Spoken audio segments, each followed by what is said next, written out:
Little Miss Helpful by Roger Hargreaves. Little Miss Helpful was one of those people who loves to help other people but who ends up helping nobody. Do you know what I mean? I mean, for instance, like the time when one of Mr. Tall's shoelaces came undone.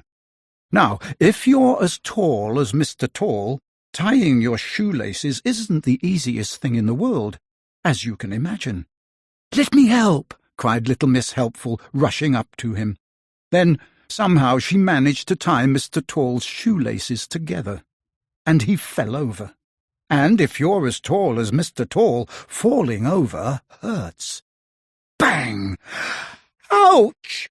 he said, rubbing his head. "Let me help!"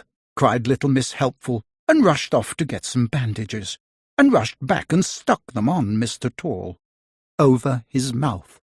He said.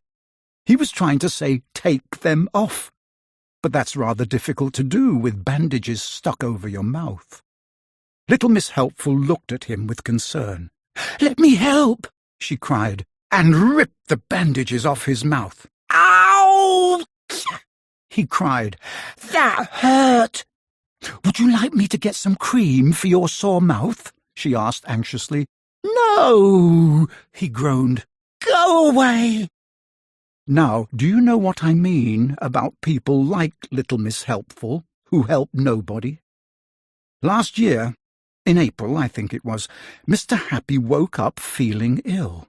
The doctor had to be called, and he came to Mr. Happy's house, which is on a hill by a lake. "Oh, dear," said the doctor when he saw Mr. Happy. "Measles." Mr. Happy's face fell. "Now, you're to stay tucked nice and warm in bed, and get lots of rest, and take medicine 3 times a day," said the doctor, and left. Mr. Happy settled down to sleep. He'd just fallen asleep when there was a loud knock at his front door. "Oh, dear," groaned Mr. Happy, and staggered off to open it. You can guess who it was, can't you? "I've come to help," she cried. "But," protested Mr. Happy. "But nothing," cried Little Miss Helpful. "Now, off to bed with you while I do some things around here." She looked around. "This place needs a good cleaning," she said. Mr. Happy had just fallen asleep again when Little Miss Helpful poked her head around his bedroom door. "Have you got a scrub brush?" she asked. Poor Mr. Happy had to get up and show her where it was, and then he went back to bed, to sleep.